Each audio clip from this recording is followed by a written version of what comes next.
سەبارەت بە عێراق و بە هەرێمی کوردستانی ساڵی 2021 لە ڕاستیە ئەتوانین بڵێن کۆمەڵێک ڕووداوی گرنگی تیا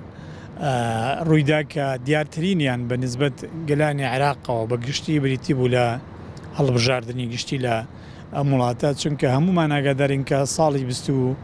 2021 وەکو درێژکراوەی چەند ساڵی تری ڕابردوو نەڕەزایی خەڵکی عێراق لە هەموو بەشەکانیە بە هەرێمی کوردستانیشەوە بەرامبەر بە دیاردەی گەندەڵی، بەرامبەر بە قەیرانی ئابووری، بەرامبەر بە کێشەی بێکاری، نەبوونی هەلیکار و هەموو ئەو بابەتانی تر کە پەیوەندیان بە پێشکەشکردنی خزمەتگوزاریەوە هەیە، کێشەی تەنانەت ئاوەدان نەکردنەوەی ئەو شارانەی کە بەهۆی ڕوبەڕووبوونەوە و شەڕی داعش، شەڕی تیرۆریزم لە عێراقا هەبووەن و دێژە کێشانی ئاوارەی خەڵکی عێراق لە چەندین پارێزگای سونەنشین و نەبوونی دەرفەتی تەواو و نەبوونی ئاسایشێکی فەراهەمکراوە بۆی بگەڕێنەوە سەر زێدی خۆیان، لەو لاشەوە ناڕەزایی شەقام لە زۆربەی زۆری پارێزگاکانی عێراقا لە ناویشیانە بێگومان هەرێمی کوردستان. ئەمانە ئەتوانین بڵێن بەشێک بوون لە سیمای گشتی ساڵی ڕابردوو ساڵی 2021 هەڵچوون و داچوون و هەڵکشان و داکشانی زۆری تیا بوو کە ئەتوانین بڵێن بەگشتی ساڵێک بۆ ڕاستە تا ڕادەیەک مەترسی شەڕی ناوخۆیی کەمتر بووە لە عێراق، بەڵام سەر هەڵدانەوەی تیرۆریزم جارێکی شتێری بەتایبەتی لە نیوەی دووەمی ساڵەکەیە و لە چەند مانگی ڕابردووە و دروستکردنی هەڕەشە بۆ سەر چەندین پارێزگاوە لە ئەوەشی پەیوەندی بە هەرێمی کوردستانەوە هەبێیان باشووری کوردستانەوە بێ ڕووداوی پەلاماری تیرۆریستانی داعش لە ناوچە کوردستانیەکانە. ئەمانە کۆمەڵێک ڕووداو بوون کە لە ڕاستیە جۆرێک لە دڵە ڕاوچی و ناسەقامگیری لەناو خەڵکی عێراق و کوردستانە دروست کرد بووە مای ئەوەی کە ژمارەیەکی تری زۆر لە هاوڵاتیانی پارێزگاکانی سنووری دیالە، مووسڵ، تکریت و ئەنبار و هەندێک ناوچەی تر سنووری کەرکووک، ئەمانە بەشێکیان بەداخەوە ئاوارە بن، هەندێکیان بچنە پاو پارێزگانەی کە ئاسایش و ئارامی تایە باشترە، بەتایبەتیش بەشێکی زۆریان ڕویان کردەوە هەرێمی کوردستان. لە هەرێمی کوردستانە ساڵی 2021 ئەتوانین بڵێم بەشێک لەو کێشانە و قەیرانانەی کە هەبوون لە ساڵانی ڕابردووە دووبارە بوونەوە. ڕاستە مەسلەی پێدانی موچە لە چەند مانگی سەرەتا تا ئەم چەند مانگەی کۆتاییش تا ڕادەیەک باش بوو موچەکەدرا، بەڵام گرفتی دواکەوتنی هەبوو، ئێستاش هەڕەشەی لێبڕینی موچە هەیە، کێشەی خەدەمات هەیە. بەڵام پێم وایە سەبارەت بە هەرێمی کوردستان ساڵی 2021 یەکێک لەو ڕووداوە سیاسیانەی کە ئەبێ تەواوی پارتە سیاسەکان بایەخی پێ بدەن بریتیە لە پاشەکشەی پاڵپشتی جەماوەری بۆ هێزەکان و متمانەیان بە هێزە سیاسەکان لەم هەڵبژاردنانەی عێراق کە ئەنجام درانیان. یەگەر تۆ تەماشا بکەی بە بەراورد بە پێگەی هێزە سیاسەکان لە هەڵبژاردنەکانی ڕابردووە لەو قۆناغانەی ترکە دەورەی ئینتیخابی لە هەرچ لەسەر ئاسی هەرێمی کوردستان و لەسەر ئاسی عێراق هاتە پێشەوە، تەماشا دەکرد کە خەڵکێکی زۆر هەبوون کە هێشتا بڕێکی باش متمانەیان بە حەقلی سیاست مابوو بەو هێزە و بەو گروپ و ڕێکخراوە سیاسیانە هەبوو کە لە کوردستانە خۆیان هەرێکیان خۆیان بە نوێنەری بەشێک لە خەڵکی کوردستان و خەڵکی عێراق دەنەوە. بەڵام لە هەڵبژاردننی ئەم جارەی عێراقا بەشی هەرە زۆری هێزە سیاسەکانمان لە کوردستان لە باشووری کوردستان بەڕاستی پێگەی جەماوەری خۆیان بەشێکی بەرچاوی پێگەی جەماوەری خۆیان دۆڕان و ئەمە ئەبێ ببێتە مایەی پیاچوونەوە و ئەگەر ئەم پارتە سیاسیانە دامەزراوەی لێکۆڵینەوەیان هەبێ ئەبێ حسابی ورد بۆ بکەن کە بۆچی ئەبێ خەڵکی کوردستان کە ئەبێ ساڵ بە ساڵ چاوەڕوانی ئەوە بێ کێشەی کورد چ لە باشووری کوردستان چ لە پارچەکانی ترەکە هەندێکی بەشێکی زۆریان ئومێدیان لەسەر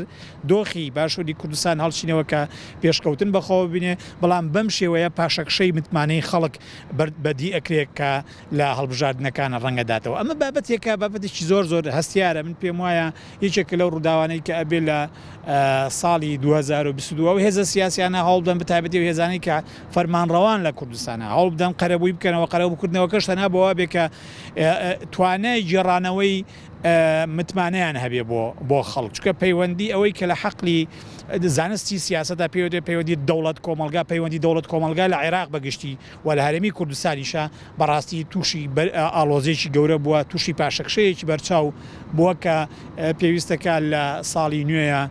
حسابێکی بۆ بکرێەوە چارەسەر بکرێت. حاڵەتێکی سروشتی و چاوەڕوانکراوە کە ساڵ بۆ ساڵ هەموو وڵاتێک هەموو دەوڵەتێک پێداویستیە سیاسی و کۆمەڵایەتی و ئابووری و مەعیشەکانی گوزەرانیەکانی ساڵ بۆ ساڵ زیادەکە داواکاری خەڵک ساڵ بۆ ساڵ لە ڕاستیە زۆرتر ئەبن ئەمە بۆ هەر وڵاتێک کە تایە دەوڵەت هەبێ بە دامەزراوە جیاجەکانیەوە ئەگەر بەتەنیشتیەوە بە حسابێکیش بۆ ینی ئەوەش ڕەچاو بکەین کە شوێنێکی شێ پێوەتی هەرێمی کوردستان ئەبێ فەرمانڕەوایانی هەرێمی کوردستانیش زۆر بە وردی ڕەچاویەوە بکەن کە ساڵ بۆ ساڵ بێگومان پێداویستی خەڵک چاوەڕوانی خەڵک خواست و داواکاری خەڵکی وڵات هاوڵاتیان زیاد دەکەن ئەگەر لە حاڵەتێکە توانای دانانی پلانێک پێویستیان نەبوو بێ بۆ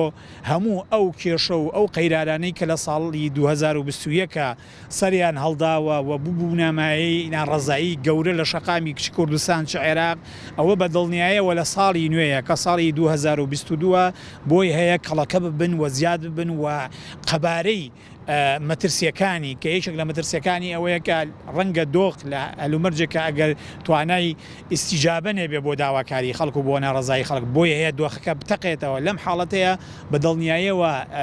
ساڵی 2022 ساڵێکە بێ پڕ لە تەحەدیات پڕ لە بربەرەکانی گەورە ئاڵانگاری گەورە بۆ هەر هێزێکی سیاسی کە بێوێ فەرمانڕەوایی بکات چ لەسەر ئاسی عێراق چ لەسەر ئاسی هەرێمی ساڵی 2022 ئێستا دیاردەیەکی تری مەترسیدارتیایە لە ئێستاوە ئێمە لە کۆتا 2021 هاسی بگەن کە سەر هەڵدانەوەی کردەوەی تیرۆریستی داعش ئەمڕۆ بە ئاشکراوە بە تایبەتی ئێمە لەم ماوەیە کە متابعی میدیای نێودەوڵەتیەکەین بە ئاشکرا باس دەواکرێت کە پلانی هەیە چ لە سووریا چ لە عێراق جارێکی تر بە شێوەیەکی بەرفراوانتر خۆیرە بووە و هەندێک راپۆرتی استخباراتی عسکەری ئەمریکیەکان خۆیان باس لەواکەن کە داعش ممکنە لە 2022 هەندێک ناوچە دیسانەوە لە عێراق و لە کوردستان داگیر بکاتەوە هەندێک شار داگیر بکات واتە ئەم مەترسیە گەورەیە کە لە ڕووی ئەمنی و لە ڕووی سیاسی و لە ڕێی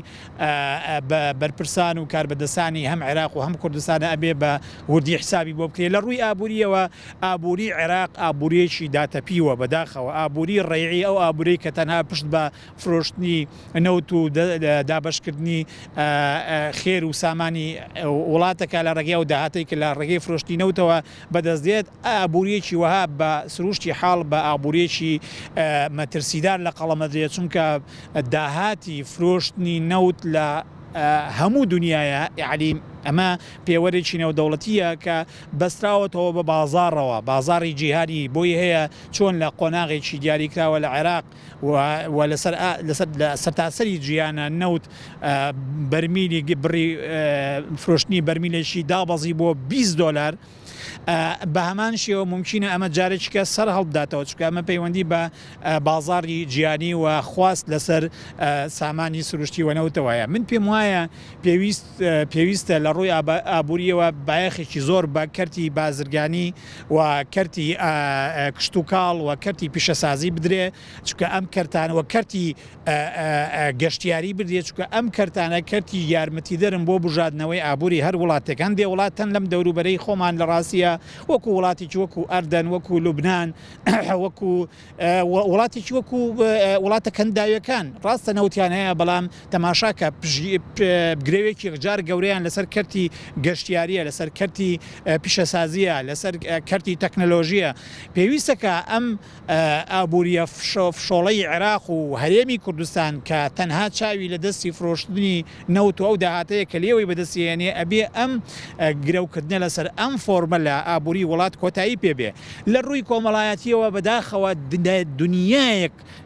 دیاردەی ترسناک و کێشەی کۆمەڵایەتی سەری هەڵداوە هەر لە ئەو ئامارە ترسناکانەی کە لەبارەی جیاببوونەوەی هاوسەرانە ئەیبینین و هەڵۆشادنەوەی خێزانەکان هەر لە دیاردەی قەیرەی کچان هەر لە دیاردەی هەڵاتنی گەنجانمان لە وڵاتەوە بەجێهێشتنی وەڕووکردە تاراوگە بە شێوەیەکی ڕیسک بەڕاستی مجازەفەکردنیێکی گەورە بە ژیانی خۆیان و بەشێکیشیان بەداخەوە تیاچنەوە بن بە قوربانی ئەمانە کۆمەڵێک زایرەی کۆمەڵایەتی ترسناکن کە ئەبێ هەر کەسێک خۆی بە خاوەن فەرمانڕەوایی و دەوڵەت ئەزانێ و بە وردی ڕەچاوی بکە و پلانی بۆی هەبێت چونکە ئەگەر وەکو باسمان کرد پلانی تۆکمە نەبێ بۆ ممشینە کەڵەکە بکەن وە زیاد بکەن بەشێکی گرنگی هەر بنەمایەک بۆ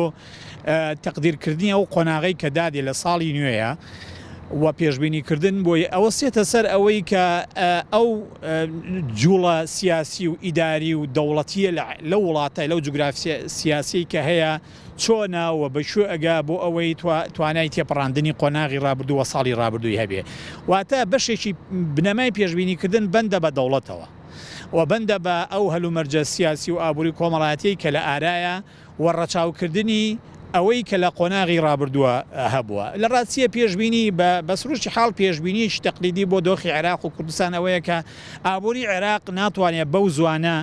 ڕزگاری بێ لە تەوقی ئابووری ڕێعی کە ئابووریەکی تەواو بۆ تەماوی هەڕەشە بۆ خەڵکی عێراق یعنی بێکاریەکی یەکجار زۆر لە ناو عێراقیەکانە بڵاو بۆتە